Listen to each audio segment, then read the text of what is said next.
अजित पवार यांच्या विमान अपघाताचा नवीन व्हिडिओ समोर. रोहित पवारांनी दिल्लीतील पत्रकार परिषदेमध्ये अपघाताचा व्हिडिओ दाखवला. अजित पवार यांचा मृतदेह हा सामान्य स्थितीमध्ये नव्हता असं डॉक्टरांनी सांगितलंय. दिल्लीतील पत्रकार परिषदेत रोहित पवार यांची माहिती. विमान अपघातावरून उपस्थित केलेले प्रश्न अमित शहा यांच्यासमोर मांडणार. विमान अपघाताप्रकरणी डीजी सेफ्टीचा तपास सुरू. अजित पवारांच्या मृत्यूचे सत्य निश्चितपणे बाहेर येईल. भारतीय चौकशी यंत्रणांवरती विश्वास ठेवा. मुख्यमंत्री फडणवीसांचा रोहित पवार यांना सल्ला. डीजीसीएकडून बारामती विमानतळाची पाहणी. विमानतळाची सुरक्षा व्यवस्था, धावपट्टीची स्थिती आणि तांत्रिक सुविधेचा आढावा. लवकरच सविस्तर अहवाल केला जाणार सादर.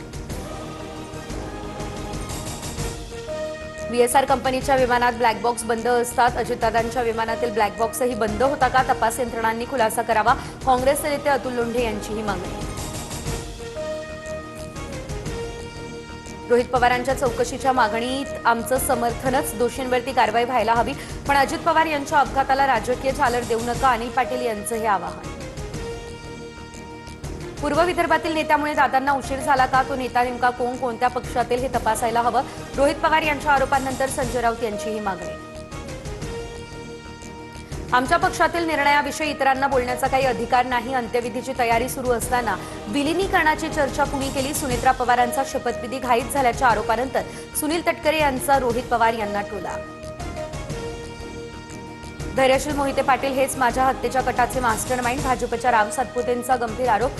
सुरक्षिततेवरून मुख्यमंत्री आणि पालकमंत्र्यांनी देखील पत्र दिलं अशी देखील माहिती. माझ्या आमदाराला कोण मारणार? उत्तम जानकरांची राम सातपुतेंवर टीका. तर कुणी काहीही म्हटलं तरी संबंधितांवर कारवाई होणार. मंत्री जयकुमार गोरे यांचं प्रत्युत्तर.